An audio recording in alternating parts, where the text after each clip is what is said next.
It started as a minor annoyance. A single tire mark across the pristine corner of my front lawn. A smudge of rubber on the fresh-cut green. How could someone be so inconsiderate?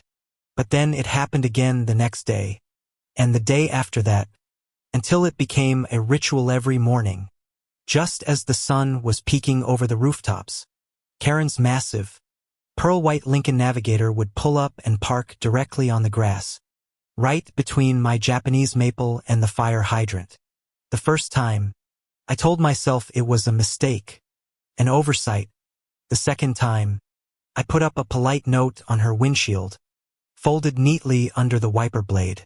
The third time, I realized I was dealing with a different kind of monster, a species of suburban entitlement so profoundly baffling it felt less like a person and more like a force of nature. "What's your deal?" I finally managed to blurt out one Tuesday, my voice tight with a frustration that had been simmering for weeks. She just gave me a look that combined disdain with an almost pitying condescension. A look that said, "Honey, you're in my way." I remember the smell of her perfume, a cloying cloud of something like lilacs and laundry detergent, as she sashayed past me without a single word. My heart hammered against my ribs, a dull, angry thud, and I felt my shoulders slump, defeated. It wasn't just the lawn anymore. It was the principle of the thing, the sheer audacity of it all. I'd bought this house after my divorce, a little patch of land I could call my own, a place to heal and start over. Every weed I pulled, every gallon of fertilizer I spread, was a small act of defiance against the chaos of the past. Her Navigator, sitting there like a defiant middle finger, felt like a desecration of my fragile new peace. "Don't you see this is all I have?" The thought was a raw, aching whisper in my head. I tried talking to her husband, a man who looked perpetually lost in a fog of compliance. He apologized profusely, promising to speak with her, but the very next morning, the Navigator was back. The sound of its V8 engine rumbling to a stop became a new alarm clock, a signal that my day was about to start with a fresh wave of indignity. A few weeks passed, and the situation devolved into a silent war. I'd come home to find her SUV parked at a different angle, as if she were toying with me, leaving new and creative sets of tire tracks. Once, she parked so close to the sidewalk I couldn't get my trash cans to the curb. Was she doing this on purpose? I'd stand by the window, a cup of coffee growing cold in my hand, watching her, a knot of resentment tightening in my stomach. She was a different person when she thought no one was watching, a study in casual disregard. She'd get out of the car, take a deep breath of the morning air, and check her phone, her expensive sunglasses reflecting the morning sun, completely oblivious to the lawn she was crushing. Or was she? The question hung in the air, a cruel whisper. I had a theory she was parking there because her garage was full of junk and she was too lazy to clear it out. But that was just a theory. The truth, I suspected, was far simpler and more sinister. She did it because she could. She had an unshakable belief that the world owed her space, even if that space was my front yard. Why should I have to live with this? My resolve began to crumble. One evening, after a particularly draining day at work, I drove past my house and saw a group of her friends gathered on my lawn, laughing and taking photos of her kid's birthday party bouncy castle.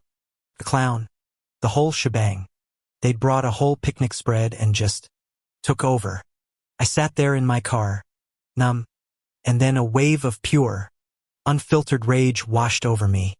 No, I wasn't going to let this happen. I was going to fight back, and I was going to do it in a way she'd never see coming. I spent the night researching my local property ordinances.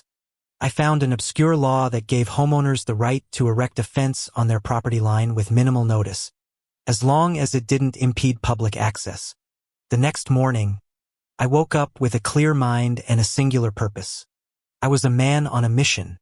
The hardware store trip felt like a heroic quest. I bought 100 feet of white vinyl fence panels, a heavy-duty post-hole digger, and all the necessary screws and caps. My hands were blistered and my back ached. But with every post I hammered into the ground, I felt a surge of strength. It was a beautiful, crisp fall morning, the kind of morning that makes you feel alive. I could smell the damp earth and the subtle scent of my neighbor's burning leaves. My own breath plumed in the cool air as I worked. Quiet, determined rhythm. The final panel snapped into place with a satisfying click just as she was pulling up. I was wiping the sweat from my forehead when her navigator stopped dead in its tracks. She honked once, a short, sharp blast. Then she got out, her face a mask of disbelief and fury. "What in the hell are you doing?" she shrieked, her voice echoing down the street. She was a sight to behold, a modern Medusa of entitlement and rage. "I'm putting up a fence, Karen," I said, my voice calm and steady, a new feeling of power blooming in my chest. Her husband came running out, a look of abject horror on his face. She started screaming about my neighbors, the homeowners association, about her rights, but I just held up a hand. "You've parked on my lawn for the last time. It's my property, and it's fenced off now."